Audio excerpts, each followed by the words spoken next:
Alright, here we are. It is officially, I missed the I missed the mailbox there. It is officially February, which is exciting. Let's see what we got here. Dinosaur egg again. And then what's our third fossil here? I think we've got a third fossil waiting for us. Oop, there we go. What else do we get? Let's see. Yeah, third fossil. Tail of the T-Rex. Okay, so nothing we're looking for. We're just looking for skulls at this point. 12,800 points. Wait, what did I do that brought my points up again? Oh, I added the other NES. That's why. I think it could be fun at some point if I tried to learn all the rules about how the HOA, oh, a modern bed. Oh, wait, a modern bed. That's the kind I don't,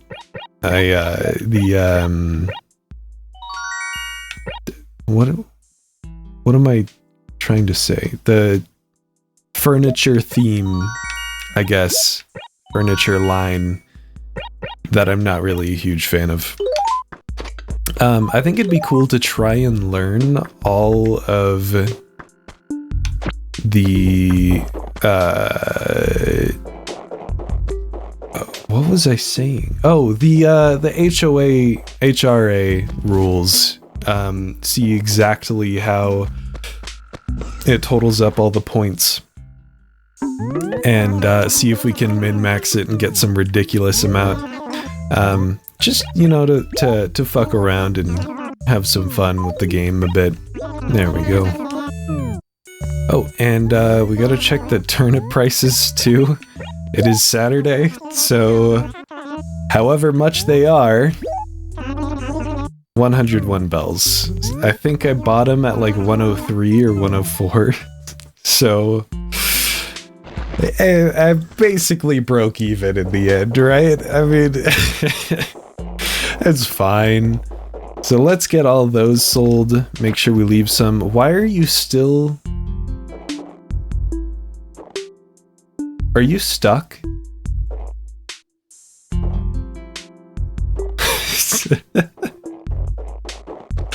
I kind of think you might be stuck. But it should like randomize your location every time I load the town, right? There you go. Are you unstuck? Fucking Pippi, man. Jay, is it possible you're avoiding me? You also say this every time. Can I help you? Oh, yeah, I have the thing from Cherry that I forgot to do yesterday. Yep. Okay, I gotta go find Cherry. That's not that bad. It's almost Valentine's Day. Don't forget to clean out your mailbox so there's lots of room for cards from your special sweetie or sweeties. Okay. And then it was, yeah, spring... The day spring is coming is being announced tomorrow. Oh, tomorrow at 7 a.m. Okay. We'll see if I make it. We'll see what happens.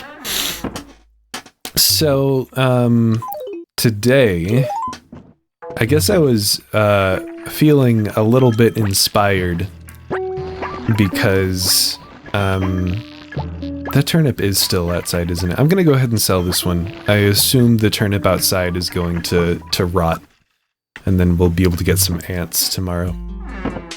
I was feeling a little bit inspired, and I've never tried 3D modeling before, but I've always been curious about it. So I went ahead and downloaded Blender, and I started on the classic donut tutorial that everyone does. But I wasn't really able to get that far before one of the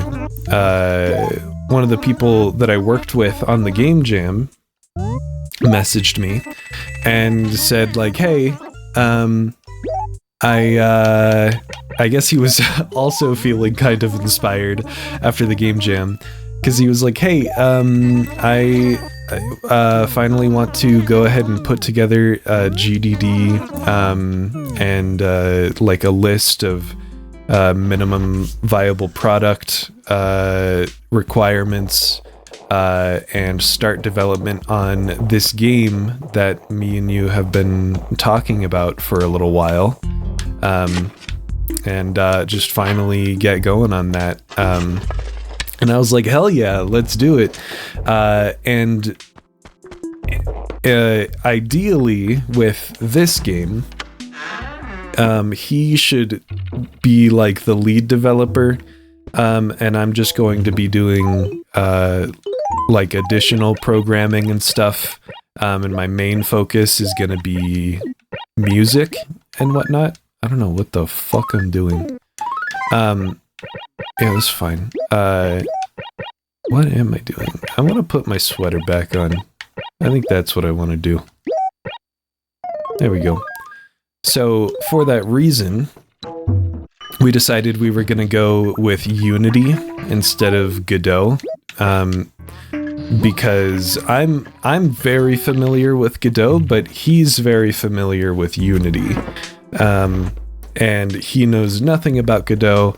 I know nothing about Unity. So if he's going to be the lead developer on this, then we just decided we should just go ahead with Unity. And I don't mind learning Unity. It's always been something that I've kind of wanted to learn, just because in a lot of ways it seems like the game engine. You know what I mean? It's just very, very prevalent. Hey, Otis. Let's see here now, you're... No, don't say. Jay, right? Man, if you're heading out at this time of night, you must have overslept something fierce, I suppose. So what do you need, I suppose? Need any help? Actually, do you deliver clothes? 'Cause I need to get this houndstooth tea over to Samson. You could use the exercise. How about it, I suppose? Yeah, sure, I can do that. Well, that about sums it up. I'm counting on you, I suppose. Perfect. Well, we can get that taken care of today as well. And I want to go check on the wishing well to see what's going on with that. And hopefully get an acre looking all nice today. I thought this was Ava's house. Savannah? Am I losing my shit?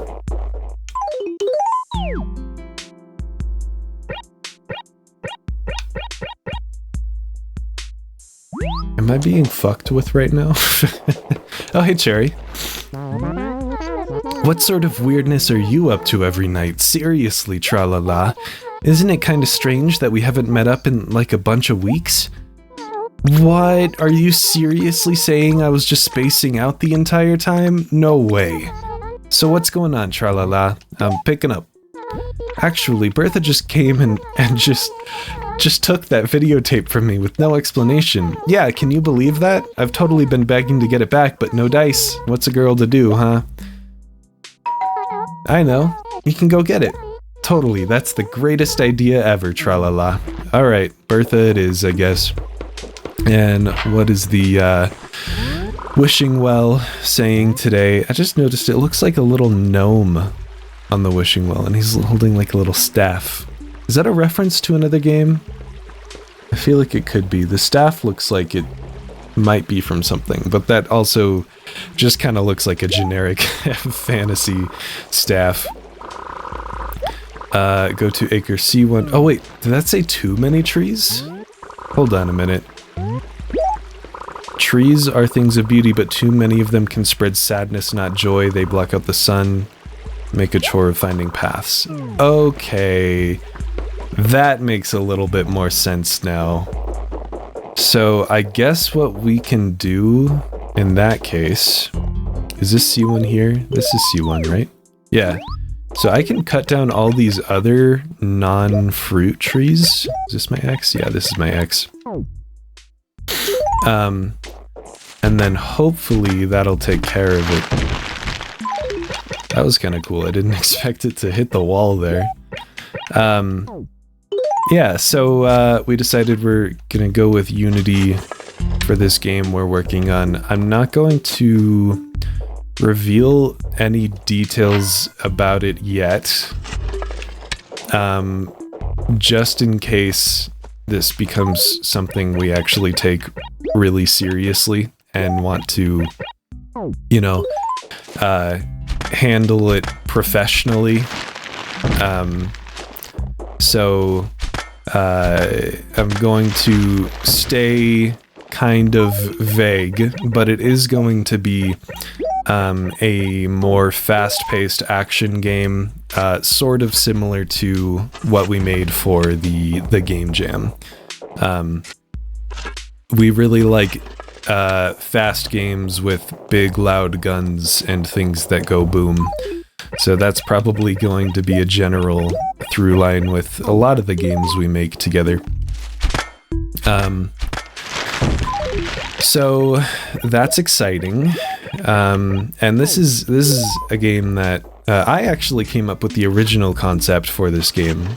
And it's kind of been floating around in my head as a sort of, I don't want to say dream project, because it's definitely attainable. But just as like, I think I'm also going to take these down because these don't really need to be here. They're not doing anything. But, like something that, I guess like dream project in a way where I know I can't make it by myself, and so I need other people to be ready to make it before I know it can happen. And so, yeah, I'm really excited that it seemingly finally is. And I'm excited to see where it goes from here. Because I'm really excited about this concept. I think it could work really, really well and be a lot of fun. There are like other similar games to what this is, which I wasn't aware of when I first started putting together all these ideas. But I think what we're doing is different enough from what these other games are. And even like if that weren't the case, even if they were very similar, the other games are very small games made by very small studios. And so it's not the kind of situation where I'm concerned about like, oh, why should we make this game if there's this other, you know, better alternative that everyone already knows about that they could just go play instead. Oh, this is the shirt that goes to Samson. Okay, let me do that real quick, and then I'm going to get these peaches and sell them. And that's not to say that the other games are bad. I haven't played them, so I'm not going to say they're good or bad. But it's more that it's not like we're competing against a big AAA game that everyone knows about and was like a really high budget project that obviously we can't replicate to the same level of quality or something like that. It's not a situation like that. The games will be quote unquote competing against are very realistic for us to compete against as like a small studio, you know, if that makes sense. So I think it'll work out well. And then furthermore, even if the gameplay is similar, we've got a really unique just world idea that could add enough flavor to kind of, you know, be the difference maker. Obviously, that's not, we can't rely on that because games are about gaming, not reading. And it's not like the story is going to play like a massive role in this. It's still going to be very action focused and gameplay focused. And the majority of players don't care about your world building. They just want to shoot things and to make things blow up, which is understandable. I want to do that most of the time too when I'm playing a game. But I really like the idea we've got for the world surrounding like the game and everything going on within the game. And I think it'll be really, really cool and fun and flavorful in the end. And we'll just have to see what happens. So that's very exciting. But yeah, I've got a lot of projects I'm working on right now. We'll see if I can manage all of them and keep up with all of them. But I really enjoy working on them, and I'm excited about all of them. So, you know, as long as I'm having fun, right? That's what really matters at the end of the day. I don't know where Samson is. I'm just gonna pick up some of these peaches and take care of them. So, let's get started here. That was a mistake. Today I also found a mod for Half-Life 2, and I don't think I've ever played a mod for Half-Life 2, unless you count Gmod, but I don't really. Like, at this point, that's just its own video game. I've never gone to, like, Game Banana is the site I usually go to for modding stuff, for like stuff that isn't on Nexus. I think it's called Nexus Mods, and usually the kind of games that are on Nexus Mods are not the kind of games I'm very interested in modding. Game Banana has mods for more like older games and stuff, or like, oh hey Samson, what's up? I've been looking for you. Hey, how's the evening working out for you, Jay? I didn't see you at all during the day, did I? You busy, Pipsqueak? Good to hear, busy is good. It's no fun having nothing to do, Pipsqueak. Tell me, Jay, what's new, Pipsqueak? Delivery? There you go. It's the outfit Otis was talking about. I have to try this on right now. Is that camo? I don't know about this. Yeah, I don't know about it either. Well, I guess I look alright in it. Yeah, these'll do after all. Hey, why are you looking at me like that? You saying I'm vain, Jay? Yeah, I didn't think so. Thanks for bringing these by for me, Pipsqueak. I don't know if you're into this sort of thing, but I really want you to have this furniture, Pipsqueak. Cool, thanks. You know, Jay, you do good work, regardless of what the others say. What do they say? There's a weed back here. I want to pull it. There we go. Okay, what is this? Exotic bench. Interesting. Let's get these all sold. Yeah. So I really love Half-Life 2. I think it's a great game. I just haven't gone and, you know, looked at mods for the game that much, which is kind of surprising to me, because I've seen a lot of mods for the game that looked like a fun time, but I just never really I never really went for it, I guess. But so maybe this is a start of a new era for me. But I saw someone make a video of this mod on YouTube, and I was like, I just have to try that, like, right now. It's a mod called Half-Life 2 Alone. That is very extravagant. I don't think that's what I'm going for. It's still that, like, dark red of all the exotic furniture that just doesn't fit with everything else I'm doing, so yeah, I'm not super into it. I'm not even gonna worry about selling it just yet. Oh, hey, KK! Hey, how's it going, man? Hey, how's it going? I drop by here to play my tunes pretty much every Saturday night. Want me to jam for you? You know it. Let's see if we can get KKDMB this time. If there's something you want to hear, just tell me the name of the tune and I'll jam. I'm talking about requests. Do you have a request? Yeah, I do. Okay, so I don't really know how this is supposed to work. Do I have to do like K dot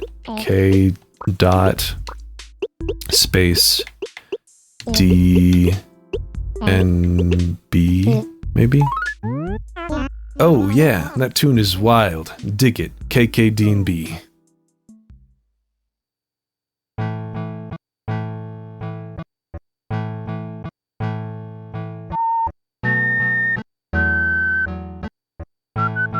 I think this isn't KKD and B.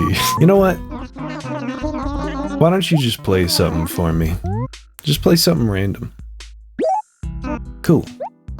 There's something you want to hear? Yeah. Not really. I'm tapped out for tunes? No problem. Dig this one, man. KK Western.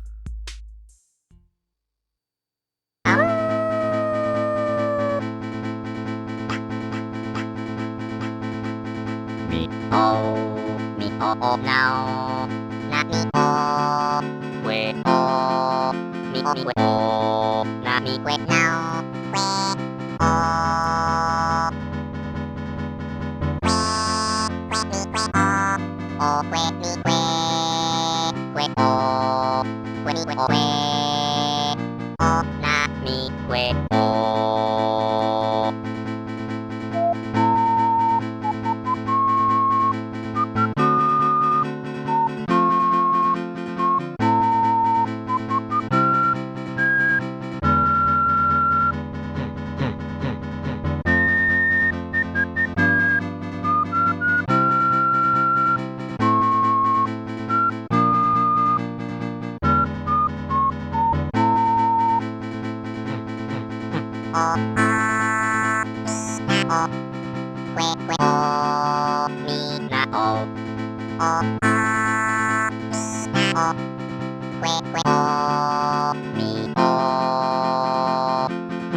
Well, that was wonderful. Hey, thanks for listening. Let me give you the air check for KK Western. The air check. It's the recording, man, the music. It's a pretty cool tune. You can dig it on the box back at your pad. Later. Thanks, man. I'm gonna put that on right now. I should probably also donate, or not donate, loan, or not loan, pay. Pay my loan to Nook. Okay, well, let's go ahead and put this on here. There's no music in it. Do you want to listen to something? Pop in a tune. Ooh.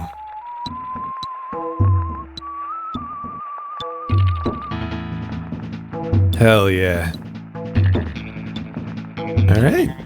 Well, that's a good first tune for right now, I think. I'll take it.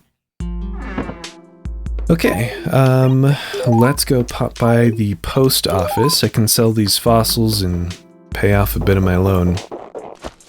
Yeah, so, it was a mod called Half-Life 2 Alone, and literally, it's the simplest concept ever.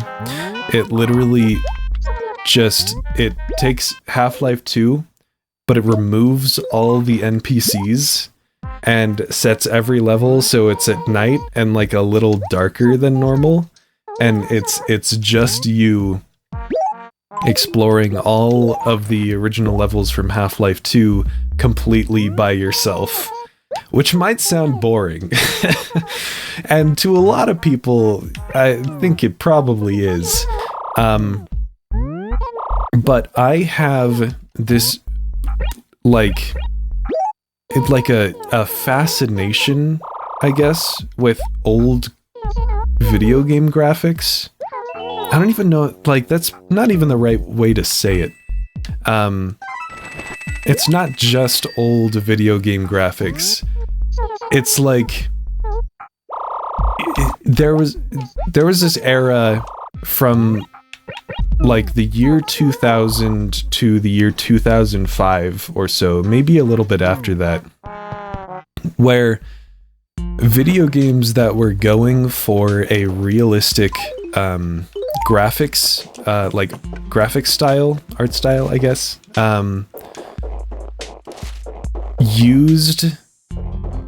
they used real photographs for their textures, but they were still so limited that their texture sizes couldn't be that huge.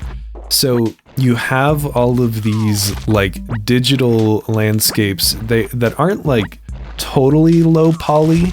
It's not like PS1 level of low poly, but they're definitely much lower poly than obviously modern graphics. And they're all textured with these really crusty, like just only slightly edited real photographs. And there is something about that very specific look that I just cannot get enough of. I am completely and utterly fascinated by it. You could say I am head over heels in love with it. I like sometimes I will have a night where I will just look up like like there's like some specific search term that I look up sometimes that I can't quite remember right at this moment. I think it's like vintage 3D or something like that, that gets like a lot of sort of similar stuff. So I mean, now that I think about it, this is just something that has been a part of me for years. Like this weird fascination with this old kind of 3D aesthetic. And only recently have I ever tried to put it into words, and because of that, only recently did I realize how difficult it is to put into words, and I don't know why. It almost seems like the things that trigger this like feeling in me, almost like a liminal feeling in a way. People really like liminal spaces. Some liminal space pictures do like give me a similar feeling of just like nostalgia and like comfort, and just feeling like safe, I guess. A lot of people describe liminal space pictures as creepy, but I never understood that. To me, it always just felt nostalgic and really, really nice. And it's the same thing with a lot of these like old. I used the term digital landscapes earlier without even thinking about it, but that's kind of what it is. Like, it's just a digital landscape in a way. And I just find it beautiful, and I could not tell you why. I am so fascinated by every aspect of it. And Half-Life 2 is right smack dab in the middle of that era. And So I think that game is very pretty in its own right, but with this mod where it takes these levels that I already find very pretty because of their kind of vintage 3D look to them, it takes it and almost makes it more liminal, I guess. Like liminal almost has a negative connotation to me at this point because it feels like it's become a buzzword in a way.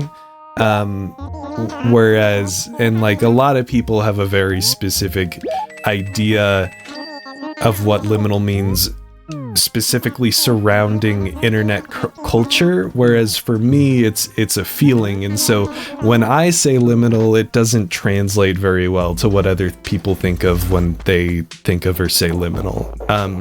So it's not like, god damn it, it's not it's liminal for me, but not liminal for what other people feel like liminal is. And I don't know. It's just it takes, like, Half-Life 2 is an action game with very and like so part of it is taking out all the NPCs and enemies and removing all the danger from the game,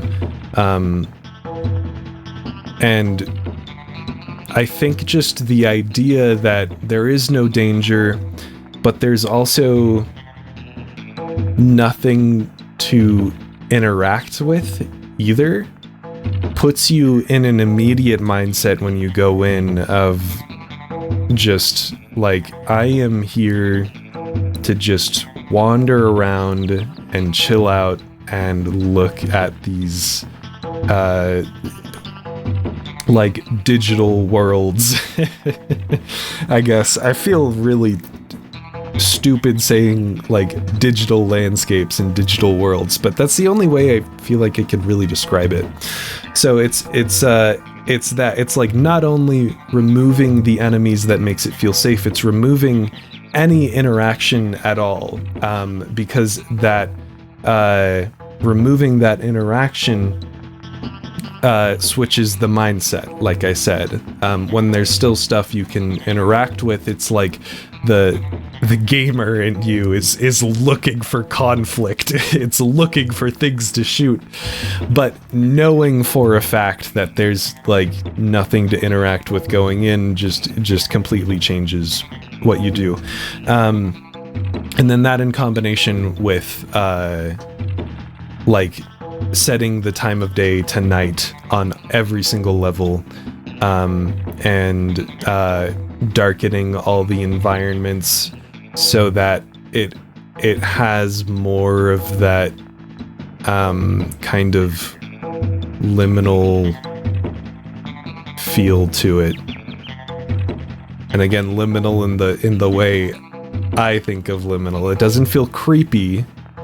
It just feels very nostalgic in a strange alien way, I think is the best way to describe what I think of liminal as. There is no creepiness or fear that comes from liminal stuff to me. It's just a very like comforting, like nostalgia for something that I never experienced in a way. So yeah, that's Half-Life 2 alone. I downloaded it and I played it and I really liked it. So that was very cool. And maybe if you own Half-Life 2 and you're interested in it, you can get it too. I just think it's cool. I don't really think many people will actually like it that much, but I think it's just fucking awesome. But I think that's about enough talking for me for today, so I will see you tomorrow, where hopefully we can learn what day spring is coming. So, we'll see you then.